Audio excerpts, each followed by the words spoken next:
This KFAN podcast is sponsored by Builders and Remodelers, exclusive Twin Cities provider of Elements Windows. Get the highest quality windows at unmatchable value. Visit buildersandremodelers.com for more details. If you want to chime in what's happening with your favorite KFAN shows, you can make your voice heard on the Bradshaw and Bryant KFAN text line. Just let us know what you have to say by texting that message to 64686. That is 64686. Standard text message and data rates apply. Nordoin for PA, 9 to noon. Vocal maintenance time of the year for the host. But I actually just assume that he has locked himself in a room trying to find all the correct answers to Saratoga, Manana. The Belmont Stakes tomorrow. The finale of the Triple Crown season is upon us, and joining us courtesy of Bet Online, most up-to-date odds and props. The 157th running of the Belmont Stakes includes intel from guys like my next guest, Dick Jerardi. You've joined us prior to concerning the Derby, and you've given a ton of awesome intel. I was happy for the chance to talk with you again. How you doing this morning? I am good. We'll see if we can't find a winner tomorrow. Well, that's what I'm just going to start right there, Dick, is journalism's the favorite, Derby winner Sovereignty behind him. And could it just be as simple as you look at the Derby 1, 2, 3, Sovereignty into journalism, in the Preakness, and now it's Biza's turn? That would make logical sense, but in this sport, logic is not always. It's sort of like the Pacers, right? There's nothing logical about what's happening in those games. So, yeah, horse racing is similar. So, look, Baeza has a real chance, and of the three of them, he's going to be the best price. So, from that standpoint, you might consider him, but to me, they're close. I think journalism has the most talent of the three. I think his rider almost blew the St. Anita Derby at the Preakness, and the horse was so good he overcame the rider. So that's still my pick. I picked him all along, and I'll pick him again tomorrow. But really good race. 8 horses, 3 with a realistic chance of winning, 2 Sovereignty, 6 Baeza, 7 journalism. If any of the other 5 wins, it would be a big surprise.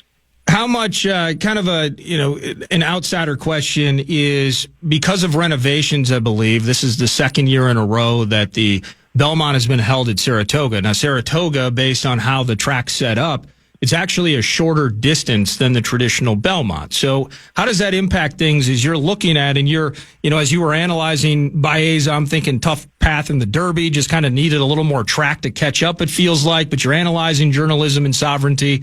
How much does the track distance impact how you put things together? Yeah, probably not a lot, for the reason that they're running the same distance they already ran in the Derby, right? So we've seen these 3 go 1.25 miles 5 weeks ago. And for the people that are unaware, the listeners, this race is typically run in Long Island at Belmont Park, but that track is undergoing renovations, and that is a 1.5 mile racetrack on the dirt. So they run one time around the Belmont Stakes, but Saratoga in upstate New York is a 1.8 mile track, so you really can't run 1.5 miles. It just doesn't. The configuration just doesn't work. The horses would be starting in an oddball spot on the track, so they'll run 1.25 miles, same as the Derby. I don't think it's going to affect anything one way or another, but that 1.5 mile thing is always confusing because horses just never run that far anymore in American racing, except in the Belmont Stakes. Now, you said it just a moment ago, the idea of 3 horses really have the most realistic chance of winning. So, but maybe there's still value to be found in this, whether it's Rodriguez, you're looking at a Crudo in the 5 spot, things like that. Like, is there value to be found? I'm not the most exotic bettor that has ever walked up to the window, Dick, but in the same sense, I like to find at least a small angle, if I can, to put something together to maybe celebrate as they cross the finish line on Saturday. Yeah, I think there's a couple of ways to look at this. One, the prop bets at betonline.ag. The one I like in this race, it's a 50-50 bet. Over under gate number. It's over 4.5. So if you take the over here, you get the 6 Baeza and the 7 journalism, and you don't get Sovereignty, but you're basically getting 2 of the 3 best horses on an even money bet. So I like that as a prop bet. The bet I'm going to play at the mutual windows tomorrow, because I like journalism the 7. I just think betting a 7-2 over Sovereignty or 7-6 with Baez is just not going to pay that much in the exactas. So I'm going to play a double, the 12th race, the Manhattan Stakes on turf. Ooh. I like deterministic, the 5. So I'm going to play basically a win parlay or a daily double, races 12 to 13. I'm going to play a 5-7 deterministic, the journalism, and turn journalism instead of maybe like an 8-5 shot into a 6 or 7-1 shot if I'm right about the first half of the double. I like that. This is Dick Jerardi, courtesy of Bet Online, most up-to-date odds and props. 157th running of the Belmont Stakes taking place tomorrow at Saratoga. You mentioned, how in you are on specifically journalism, but back to Sovereignty for a second. Another dumb question for you. I hope you were ready for these questions. I'm sure you are. Does Sovereignty benefit from an inside track run out of the 2 spot after his performance from the 18 at Churchill, or does it not matter given the smaller field? Yeah, my suspicion is it doesn't matter, but generally speaking, with a horse with Sovereignty's running style, and he's going to come from the back. That's how he always does it. Being closer to the rail is not a bad thing, right? So the first turn, you can save a little ground. You're not 3 or 4 wide. And then at some point, when he's ready to go, maybe the half-mile pole, the 3/8 pole, Junior Alvarado is probably going to swing Sovereignty away from the rail just to give him a clean run. He's not going to make the mistake that Umberto Rispoli made in the Preakness when he left journalism down on the rail, and everybody's seen that by now.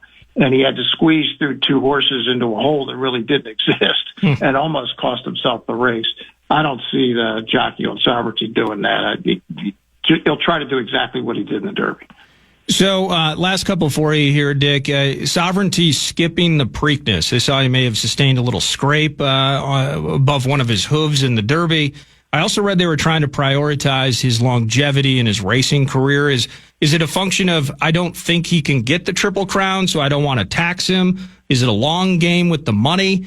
I mean, we waited so long, Dick, since Affirmed, then Baffert gets a couple over the line, Justify most recently in 2018. The Triple Crown is still a dream achievement, right?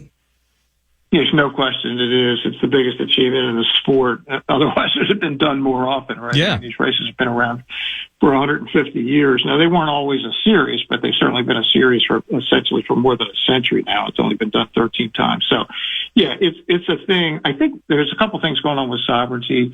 They are talking about, hey, they want to have a long career, and they'd really like to run him in the Dubai World Cup, where his owners rule the country of Dubai, Godolphin. That's the Sheikh Mohammed who runs the country. So that's not till next spring. So I think they're interested in that. They obviously don't need any money, so the Triple Crown means nothing to them, particularly other than the glory of potentially winning it. And I think the trainer just didn't think his horse was going to be able to run his best after 2 weeks, where journalism's trainer obviously thought different, and he had his horse ready to go. But that's just, some horses just aren't really capable of coming back to duplicate a really good performance in 2 weeks, and that's what the trainer's all about. He's got to figure that out. Hey, thank you so much for the time you've given our show, whether it's prior to the Derby, with me this morning, and appreciate the insight and intel. And good luck to you this weekend, the opportunity to maybe win some money and watch an awesome race. You got it. I appreciate it. Thanks so much. Thank you. That is Dick Jerardi, courtesy of Bet Online, which has the most up-to-date odds and props for the 157th running of the Belmont Stakes. Looking forward to that race tomorrow. Looking forward to Game 2. NHL Stanley Cup Final is this evening. Florida Panthers fought their way at a 3-1 lead at some point, but it was McDavid, it was Draisaitl, it was Ekholm, Omai, and the Oilers with the 1-0 lead in the series. Game 2 tonight. Combo platter, Stanley Cup Final, and Minnesota Wild hockey. Some conversation with Kevin Falness joining me in studio next as the second hour continues on. It's Nordo in for PA right here on The Fan.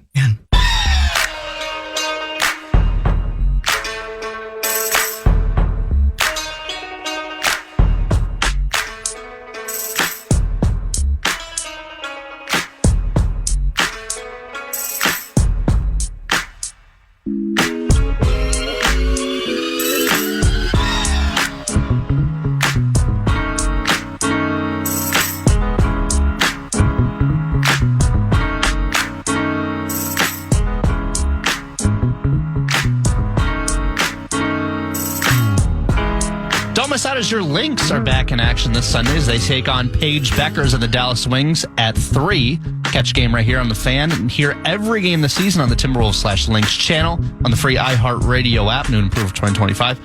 Thanks to RBC Wealth Management.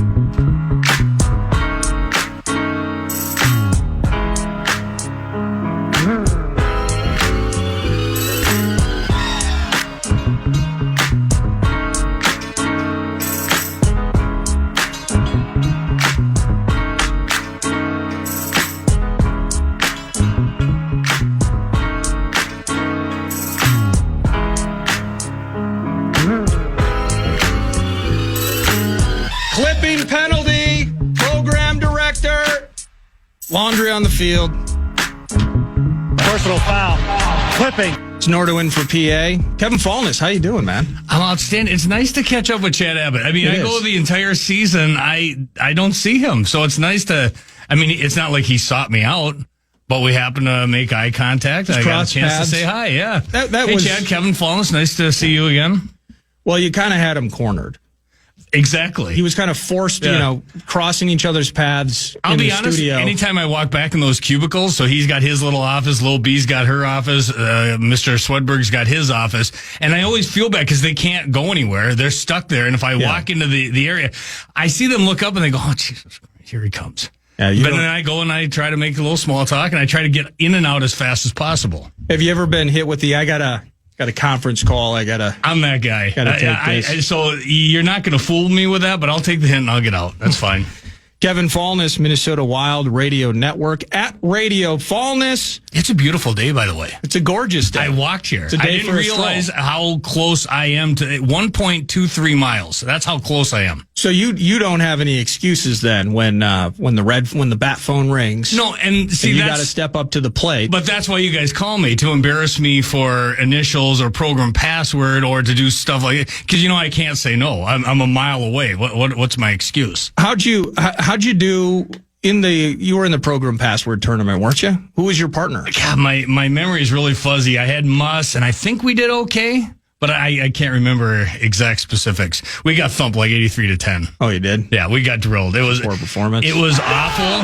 I thought Muss and I had been partners before, and I thought we had better chemistry than that, but we were just off the rails awful. Yeah. It was that bad, and they were that good. Well, so.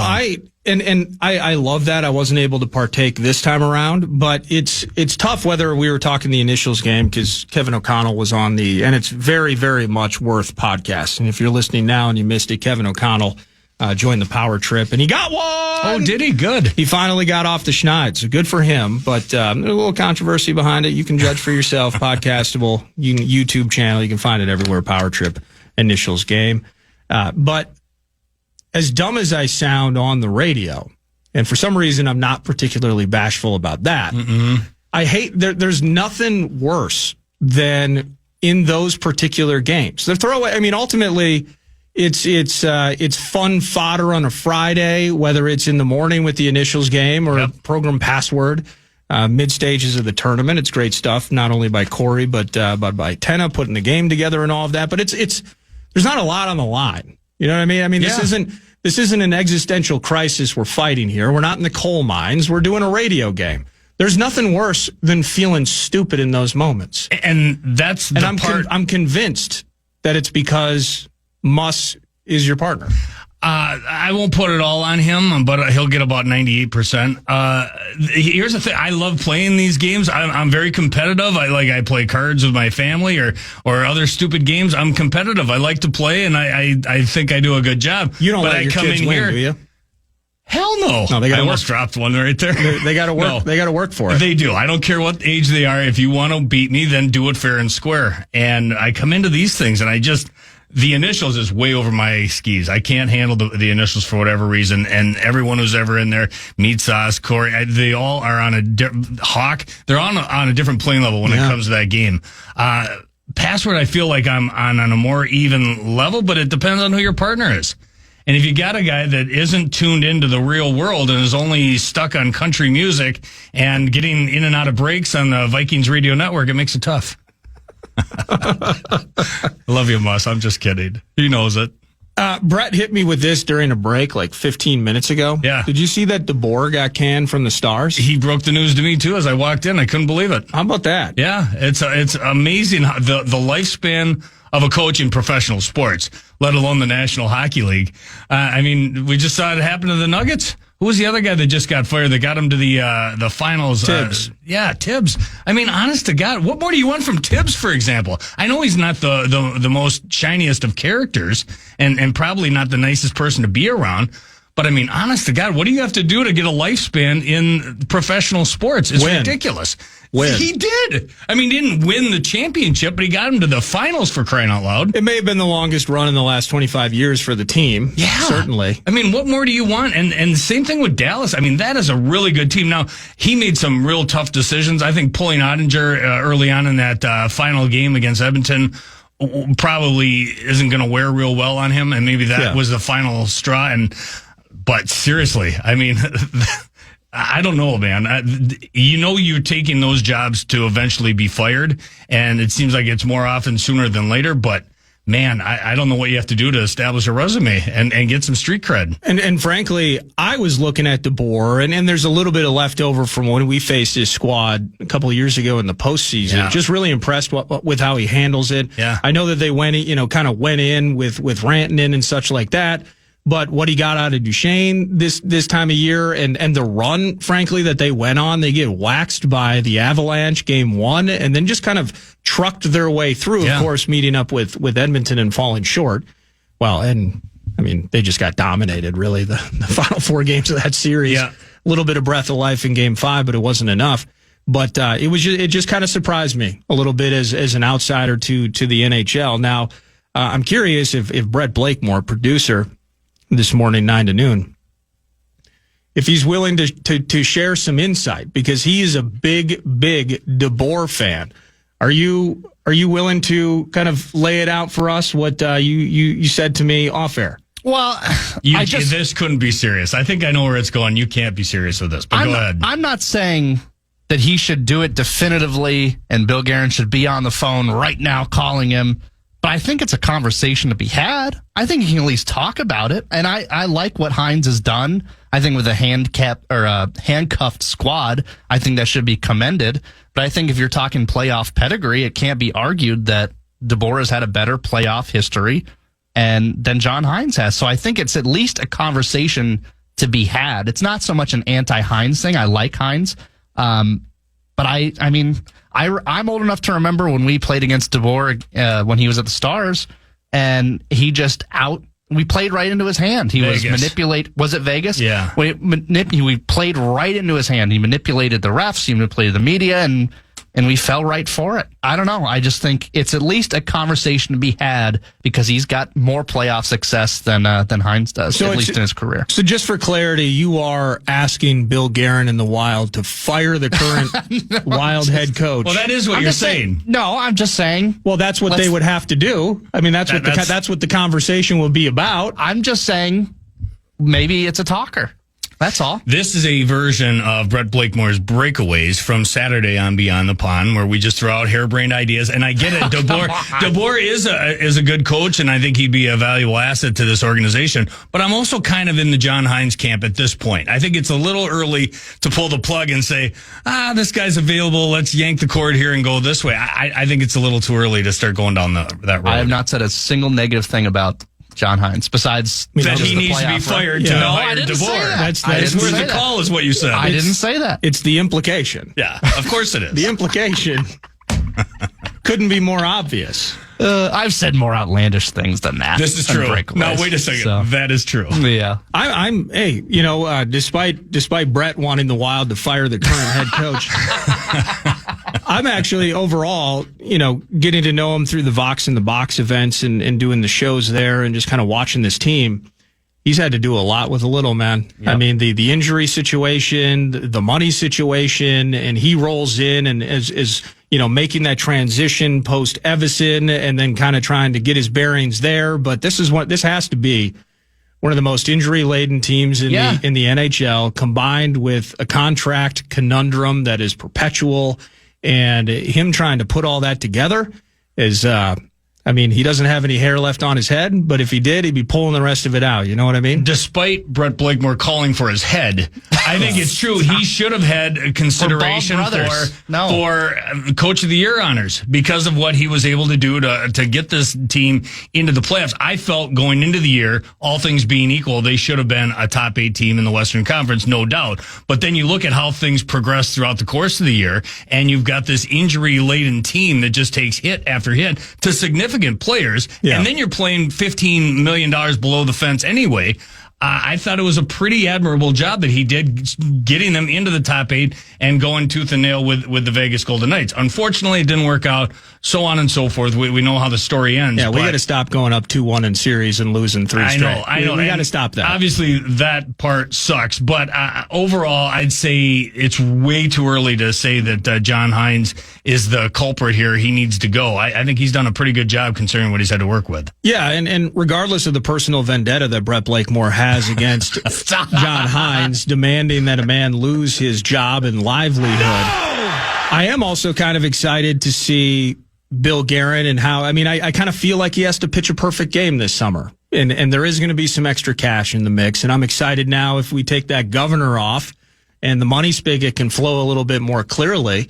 I'm really pumped for what this hockey team's going to look like. Yeah, I think there's big reasons to be excited about the future. You get things figured out with Kirill Kaprizov and see what they end up spending over the course of this year and see how some of these young guys develop. Liam Ogren has an opportunity to make that next step. It's imperative that he does. It would be huge if he did, and he could jump into that top 6 potentially coming into this year. Danila Yurov coming over from Russia, he's going to get an opportunity, hopefully at the center ice position, and then see how the pieces fall into place there. But there's some decent names out there in free agency, and now he's got, I think, roughly $15 million to spend. Let's see what he does. It should be a fun offseason for sure. Well, talking with Russo yesterday about it, I kind of like how he put it, where there is, to the end, and even how I framed it up was probably a little bit, not rash, but I think that, too Rube-like from my standpoint, where now we got some cash, let's go spend it. You still gotta make the right decision. You gotta be smart. And you think about how quickly, if it's just like, we absolutely gotta have Sam Bennett. Well, if you go heavy on term and dollars, you could potentially find yourself in not almost in a historic level of malaise money-wise that we were dealing with post-Parisi Suter, but you could put yourself in a position where we're having this type of, my goodness, what an albatross of a contract. Man, that'd be a hell of a mistake to make. That's the one guy that I would throw. I don't think he's even available. I don't think there's any way that he leaves South Florida. But if there's an opportunity to yank him out of there, I throw everything. I'll throw in part of my family. If we can make that happen to bring Sam Bennett to Minnesota, that'd be awesome. Which kid? That's to be determined. Yeah, that's fine. That's maybe how today goes. It's still early. That's right. It's still early. But if you're watching, of course you watch game 1 and game 2's tonight. But I saw this, the cap space that Florida has. Now, part of that, of course, is they got to figure out how to keep Sam Bennett. And I agree with you. I think they will. But just using him as an example, what a game changer that freaking guy is. He's ridiculous. Kachuk's not 100%, and it's like, oh yeah, we still got Barkov. Oh yeah, Sam Bennett is going to almost single-handedly win you this playoff game in the way that Kachuk really was doing a year ago when he was healthier. But they have 20 and change, I believe, into this next year. Then it jumps to like 40 and 50. They really have the ability to keep that thing intact in South Beach for years to come. Not something I typically do, but compare it to Oklahoma City, right? What they're able to do, because it feels like they've built this franchise, and they're going to have a ton of money to spend next year. They've got all these the first round picks coming up this year as well, and it's the same thing with Florida. I mean, and I know they wrote it in the Athletic and theathletic.com by that famous blogger. The new state of hockey is Florida. Hard to argue, man. They've been in the Eastern Conference, the Stanley Cup Finals 6 years in a row between Tampa and Florida. It's a thing of beauty what they're putting together down there. It is. Now, with that, that's what, so kind of how I've framed it up then is, how does our team get to be one of those two teams? Well, how magnificent was game 1? I mean, that was, the pace was chaotic. Fantastic. And the key really was, for me at least, is, I mean, you love, Klingberg when he's here, he's injured. Now, it's just It's ridiculous. I mean, go down the list. There's a couple of names that are familiar to Wild fans on both sides of the fence over there. But that's the thing about that team, both teams. That was a heavyweight battle. I mean, those were the two teams that belonged to be there. I don't think I would have picked Edmonton going in, but now looking at their body of work here in the playoffs, they deserve to be there. Florida's the defending Cup champs. They deserve to be there. And they just traded blows back and forth throughout the course of that game. I mean, there was definite swings in momentum, and that was why it was so much fun to watch. Well, but in the end, I mean, you bookend the game with Draisaitl 60, 70 seconds into the game. It's Draisaitl again to end it. And I just think about it. It's like, man, we're asking, and I love Matt Boldy. It's like, I want Matt Boldy to do something in the spring. Looking for number 97. We're about to, talk about giving money. He's about to get paid a fair amount, maybe later this summer. So you're looking for these guys and in limited opportunities as they have been, but I'm looking for them in the biggest moments. I didn't have to ask Draisaitl to show up in game one. I didn't have to ask Bennett to show up in game one or McDavid. McDavid, it was a tough second period. That's why they had the 2-goal deficit.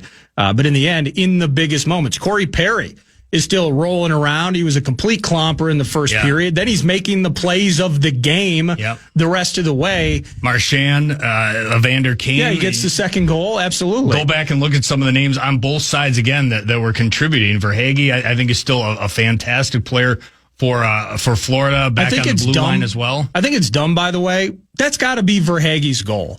And I understand technically it bounces off of Bennett. You remember when Bennett hit the ice? Yeah. And there was the interference question, and then I don't like that Knobloch challenged it because, I mean, that's a risky L that takes place. You get to delay a game, and I think it was Marchand that scored on that ensuing power play. That's got to be Verhaeghe's goal. I don't care that it accidentally bounces off of Bennett's calf/skate. That's Verhaeghe's goal. Give him the goal. It happened, now I can't think of who it was. It was Wild and Vegas. It was Stone in the corner, and he deflects it in off of Hartman and whoever he was laying on top of whoever was laying on top of Hartman in the crease. And it's the same thing where he just deflected off a guy and you're playing billiards is basically what it is. But that could have been the death punch for game one. And they ended up rallying back. They down 3-1, scored twice in the third and win it in overtime. What an atmosphere there at Rogers Place. Holy smokes, was that fun. The way the entire, not only the building with everybody in their little orange uniforms or whatever, but then the folks on the outside as well. What a fantastic atmosphere. It had to be so much fun to be there. Well, Brett was mentioning to me too, he was talking about he wants Hines fired and all that, but then he was talking about Oilers girl. Who is Oilers girl again? Who's Oilers? I'm not familiar with the name. It was quite an atmosphere. Is it Rogers Place? Rogers Place. There's Rogers Arena and Rogers Place. I always get them mixed up. One's in Vancouver, but Rogers Place, I believe, is the one in Edmonton. Kevin, do you know who Oilers girl is? I do have an idea who Oilers girl is. Oh, okay. Well, I hate inside jokes, and I'm on the outside. Well, Google it. Just absolutely hate it. Yeah, Google it on but the work computer. I was kind of jealous. A lot of face-off wins. Yeah, I know. In zones and on special teams. It was just kind of, I didn't realize what it's like to have the man advantage, have a face-off, and win that face-off and win possession. It was kind of a marvel, almost like a magic trick of sorts. It was very weird watching that in game one. Sitting to the right of Tom Reed during Wild broadcasts throughout the past X amount of years, one of his biggest issues with the Wild for the last X amount of years has been those face-offs. And he goes, there's another one. And after every period he looks at it, it's 38-71, whatever the number is. And it's something that's haunted this team. That's why, to me, I thought for sure Brock Nelson was going to be the guy they'd go after. There's a lot of guys out there that could be on the radar, but that's the one I think they had circled in red ink because he helps solve a lot of their problems. Adds to the center ice depth, is a guy that can kill penalties and can also win faceoffs. These are the three biggest things where they've struggled, especially over the last year, maybe even the last 2 years under John Hines. And unfortunately, he's not available. Signs a new deal to stay in Colorado, and so be it. But that's something that has to be addressed. Not only the faceoffs, but that center ice depth. Well, you've seen all the names, right? Like Duchesne is actually a name, and a little bit older, but $3-4 million if he was able to come up here. Now the tough thing is because once Brett gets his way, right, and they fire John Hines, then there won't be that connection. I believe Matt Duchene crossed paths with Hines in Nashville. Of course he did, and he's talked very glowingly. They've definitely got history together. Would that be a guy that I'd be okay with? Yeah, at the right price. What is he? 34. Tavares is 34. Well, he made $3 million in Dallas last year. Yeah. So I mean, you're not going 7 apiece with him. No, definitely not. And that's the other thing. Like, do you go for one big name like a Sam Bennett, or do you go for 2 or 3 guys where you can fill some holes, like a Matt Duchene, for example? Maybe a 3-year deal at $3 million each. Here's the name that I was looking at, because I look at these same free agent draft boards, and he's not a forward. Hold on, let me write it down so I can pretend it's my opinion next week. It's not a forward. It's a guy that I think would be awesome in this system, and you could have an opportunity to bring him home. Yeah, kick rocks, you're a check. Started here in Minnesota. Okay. Brent Burns. 40 years old, can still log a ton of ice time. Okay. He's a big body. Oh my God, what a great story that would be. It would first, yeah. It'd be a 1-year deal. It'd be awesome. I don't know how much, what the term would be, any of that stuff. But is he the 7th man? Probably your 7th defenseman. Or is he? You know, what's the status of John Merrill? Juracek, is he ready to make the jump? I mean, there's a lot of question marks. They traded a first-round pick for Juracek. He better be ready. Doesn't mean he's ready to make the jump. Who was it? It was Boudreau, or I think it was Bruce Boudreau. Maybe it was Jacques Lemaire said, you know, an NHL defenseman needs 300 games to know what you have in him. And Juracek certainly does not have 300 games. He's green. But, you know, you're going to get the opportunity probably. But is he ready? I don't know. Let's see him in training camp and go from there. Possibly. Brent Burns, though, back in the Wild uniform. Started as a wing here in Minnesota under Jacques Lemaire. First of all, I love the idea. It's not going to help us win faceoffs. No, it won't. Now, you know, the toughest thing specifically with the blue line is just kind of following, you know, talking so much about the Duchenes, Tage Thompsons, et cetera. It is kind of interesting. You think about the injuries sustained back there with Spurgeon and Brodin, and we love the captain, and it's time served, and he's given us a ton of tremendous memories. But that isn't a long-term situation that appears stable to me. Mm-hmm. The blue line, there's a lot of money invested back there with a few guys. Now we can even that out with the Juraceks making plays, and you know, your Merrills and Chisholms and Bogosians, oh my, but the situation there long term, it's potentially worrisome. Potentially. But for this year, if you went in there with your top 4 intact, I feel pretty good with those 2 pairs. If it's Middleton and Spurgeon, Brodin and Faber, I feel pretty good about that. Now, I want to make sure that you've got some other pieces along with a Bogosian, along with a Juracek. This is where they need to fill in some holes via free agency or via trades. Brent Burns is a potential one of those names, potentially, or through the draft, or through these guys that are down there in Iowa. But you need 6, 7, 8 guys for sure to be ready to play NHL minutes, especially the way Brodin and Spurgeon in particular have been missing ice time lately. So do you think it's a home run swing with a singular guy, or is it hole filling? I think it's hole filling. I really do. If you've got $15 million to spend as it stands right now, and some of that, of course, is going to go to Kaprizov. Feels like a lot of it's going to go to Kaprizov, doesn't it? Well, you're $15 million under the cap right now. Yeah. I don't know. I think you're looking at hole filling. If you can make that home run swing and it's Sam Bennett, do it. Throw everything and the kitchen sink towards Sam Bennett. But I think it's going to be hole filling. I think it's going to be grabbing 3 or 4, whether it's a Besser, whether it's a Duchene, guys like, I think there'll be good names, and I think there'll be guys that will add to this lineup. But I don't think it's going to be just one guy. I think they got to go and fill some holes right now. That's Kevin Falness. It's Nordo in for PA. I'm going to pause. Got a couple more questions for Kevin, and then we're going to let him leave. His shift, his watch will end, and we will proceed on with 9 to noon. But a bit more hockey conversation. Ahead of Game 2 tonight, Oilers hosting the Panthers at Rogers Place up in Edmonton. Looking forward to it. Don't leave. 9 to noon.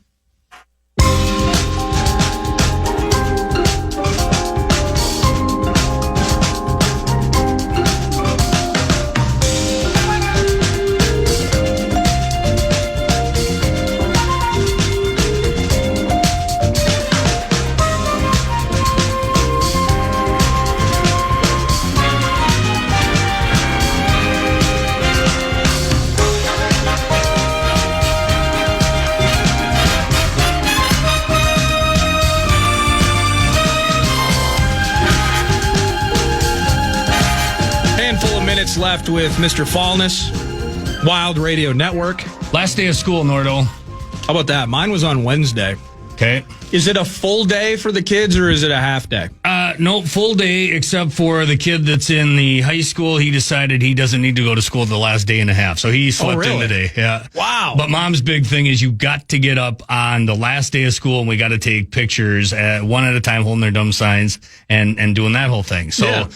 Regardless if you went to school or not, if you're not going to school, you're going to get up at 7:00 because I got 3 different ages, 3 different schools, and they all start at different times. So the youngest is up and out the door by 7:15. So the other 2 knuckleheads had to get up at 7:15, take the pictures for Mom, and then they'd be on their way. How old is your oldest? He is 15. Okay. 15, 13, and 10. Oh, wow. 3 different schools. No, so my girls, they just turned 10 earlier this month, just finished 4th grade on Wednesday. Still not quite old enough where it's truly self-sufficient. Yeah. While supervising, like they can make a box of mac and cheese. Well, that's good. Cook an egg and stuff like that. And they're eager to learn that stuff, which is super cool. Yep. House is still absolutely burning down if I leave them by themselves. So we don't. Yeah. But in your case, it sounds like you got a little bit of self-sufficient, so at least it's not constant. It does. My wife works from home, so she's actually able to oversee it all, but thanks to the invention of the air fryer and the microwave and cold cereal, mornings are pretty hands-off. They just kind of do their own thing for the most part. Who you got tonight? Game 2. Oh, man, it's hard to bet against the Panthers, but the way Edmonton was able to persevere in Game 1, I think I might lean towards a home sweep in Games 1 and Games 2. And I never thought I'd say that. I hate their goaltender. Their defensive group is sporadic at best. Skinner between the pipes. They're led by Bouchard on the back end. I love Matthias Ekholm, but I'll tell you, the way they played in Game 1, and again, when you've got Draisaitl and you've got McDavid, and it all breaks down from there, and they've got all those shiny pieces to go with it, it's hard to bet against them on their home ice. I'm leaning that direction too, but still, they did have the Panthers had a 3-1 lead. Yeah, and it took some magic, and even in the first few minutes of OT, I thought Florida was going to win it. That's what I'm saying. They came out. I think the ebbs and flows were great. 2 shots in the third, and then they had 4 or 5 shots in the first 90 seconds of the overtime period. Couldn't get it done. And how about Nosek and the delay? I mean, you knew what was going to happen as soon as they took that penalty. Yeah, I was really hoping for a second overtime so we could crack another daddy water and hang back and kick the feet up while everyone's in bed. Didn't happen. That ended. Once they had that overtime penalty, you knew that it was going to be over. You get McDavid out there, and you get Draisaitl. Oh, yeah, I had my daddy waters. Daddy waters, indeed. Is there anything more? I mean, and obviously they don't have a 100% success rate, but it reminds me, I'm pretty sure this is the case. There was 3.5 or 4 minutes left in Game 7 last year, and they had a man advantage. Edmonton did for like most of that. Mm-hmm. And whether that, I don't remember if they were on the power play, but certainly once they pulled the netminder, and you're just picturing it's entire season and cup on the line, and you have McDavid and Draisaitl with a man advantage, and they couldn't get it done, obviously, to tie it up. But is there anything that kind of terrifies you more than the idea of Oilers on the power play, McDavid and Draisaitl, full health and full speed? That's terrifying. You could tell how Nosek felt about it as he made that long, arduous trek to the penalty box. He knew it was over. Yeah. You know, and I listened to Ekholm in the post game after Game 1, and he said, we didn't score on the power play earlier in that game. It wasn't a sure thing, but I felt pretty confident when you have Draisaitl and McDavid out there and whoever else is with it. I mean, they have Perry out there on the power play, Ryan Nugent-Hopkins, Bouchard. When you got guys like that out there on the power play in overtime, you feel pretty good about your chances more often than not. But tonight could still go. Florida finds the first goal. It very well could. And Tkachuk, who's been a little dinged up, and he was kind of quiet, or at least a bit muted, I would say, in game one. He was so quiet. But he can still show up tonight Yep. and make a play that changes the entire conversation. This is just such an awesome matchup. You've got Barkov, you've got Bobrovsky. It is a loaded lineup, and that's why they are the defending Cup champs. So I think this isn't going to be over in 4 games. It ain't going to be over in 5. I think it goes at least 6. I hope it goes 7, and flip a coin. I'm not going to bet on it. Ask Mick Tockett. I'm sure he will. But I don't even know what the betting line would be at this point. But I don't even care if Edmonton wins tonight. This is going to go the distance. I said this to Brett, and it's dumb and it's Rube-like. I need I need the best player in the game to have a cup. I mean, it's almost similar to when I care about the Capitals, but I care about OV hoisting the cup. Yeah. And frankly, he got a lot of run out of that, by the way. Sure did. He's laying in fountains with it and everything. I mean, they had to pry that thing out of his hands. But I need McDavid to have a ring. I don't need for him to have one, but if he wants to cement his legacy, he should get one. And this is his opportunity. He had a great chance last year, came up just short, but now he has an opportunity. He's a hell of a player. He's closing in on the Mount Rushmore of all-time NHL players, and that's saying something for a league that's been around for over 100 years. But he needs that. He needs it. Edmonton needs it, and the country of Canada needs it. It's been way too long since they've hoisted the hardware.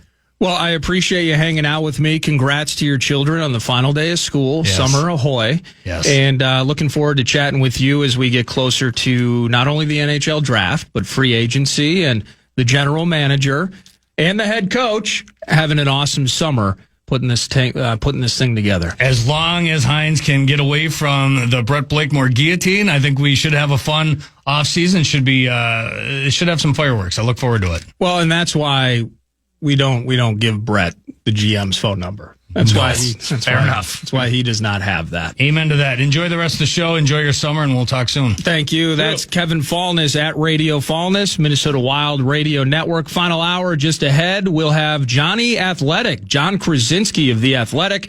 We'll chat about Game 1 in the NBA Finals from last night. Halliburton and the Pacers getting it done. We'll chat about the Howl and just have some fun. A hoops conversation with Johnny K next. Final hour ahead on The Fan.